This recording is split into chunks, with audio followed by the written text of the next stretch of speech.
My name is Varshit and now we are going to discuss about enumerating anchored permutations with bounded gaps, enumerating anchored permutations with bounded gaps. Introduction. Suppose one starts on the first stair of staircase with n steps labeled 1 comma so on up to n in order, and each step one either step forward or backward by at most k steps, such that every stair is used exactly once and the climb ends on the nth stair. How many distinct such ways are there to climb the stairs? The question can be stated more precisely as follows. For a positive integer k, define a k bounded permutation. We say that a permutation is anchored if pi of 1 is equal to 1 and pi of n is equal to n. We are interested in enumerating the k bounded anchored permutations in terms of k and n. Theorem 1. The generating function a of k and a of x is a rational function that a of k and a of x is belong to z. Due to standard results on rational generating functions, we immediately obtain the corollary. Theorem 2. For any fixed k, the number a of k and satisfy a finite depth homogeneous linear recursion in n with integer coefficients. Theorem 3. The proof of theorem relies on the transfer matrix method, giving an expression for the rational function that is explicit but may not be reduced fraction. If therefore gives an explicit recursion for a of k and for all k, but this recursion may not be minimal depth recursion, we give the reduced generating function and minimal recursion for k is equal to 2 and k is equal to 3 in the next two theorems. Theorem 4. Let Rn be the number of two bounded anchor permutations of n. Then the sequence Rn n less than 1 is given the recursion. And for the generating function of sequence is R of x is equal to n is equal to 1 and Rn x is equal to x1 minus x minus x3. This sequence Rn is also known as Narayana's curve sequence, and the particular interpretation as two bounded anchor permutations is stated without proof in a slightly different but equivalent form in Flaugett and Sedgwick. Note the similarity to the Fibonacci recurrence.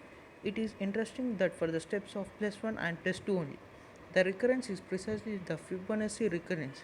Yet here, with added steps of minus 1 and minus 2 where every step is reached, we obtain a very similar recurrence. It provides two separate proofs of theorem 4.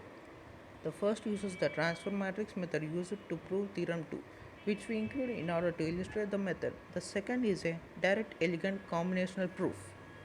And theorem 5. Let n be the number of three bounded anchor permutations of n. Then the sequence of E is given by the recurrence a1 is equal to 1 and a2 is equal to 1 and so on. a4 is equal to 2, a5 is equal to 6, a6 is equal to 14, a7 is equal to 28 and a8 is equal to 56. And the generating function of the sequence I.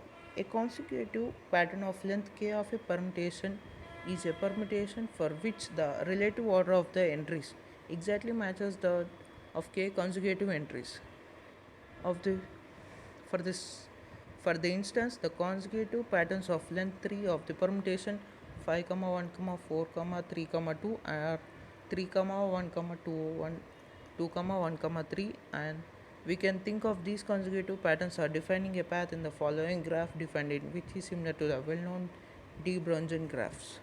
And the graph of pattern overlaps of length k is directed graph pk whose vertex set is sk and for which there is a directed from, and if pi 2 and pi comma pi k has the and pi of 2 comma pi of k has the same relative order and they are permutation of pi of 1 comma 2 comma up to n corresponds to a unique pattern in pk given by the considering the sequence of consecutive patterns of length k in pi from left to right.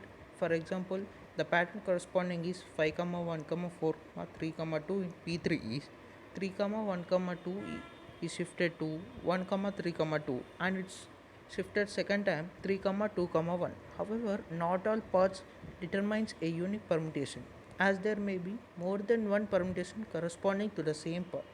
For instance, 5 comma 2 comma 4 comma 3 comma 1 has the same path as the example. That naturally leads one of the following definition. A permutation pi is k determinant of its corresponding path in the graph pk uniquely determines pi. Note that permutations 5, 1, 4, 3, 2 and from our example above, which have the same path in P3, are not bounded.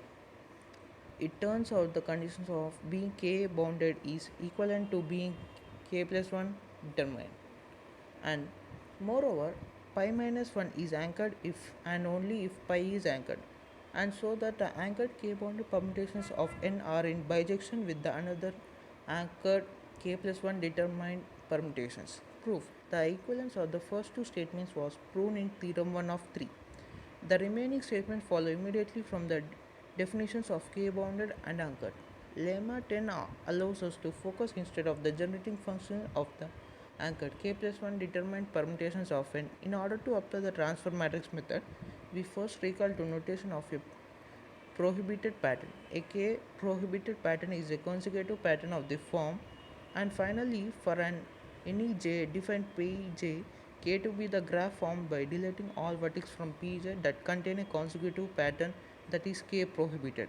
The permutation 5, 2, 4, 3, 1 contains an occurrence of the two prohibited patterns 2, 4, 3, 1.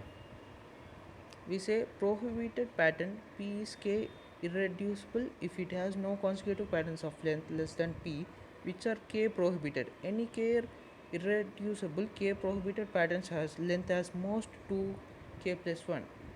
Moreover, the K plus 1 determined permutations is in corresponded bijectively to paths of length n minus 2K in the graph.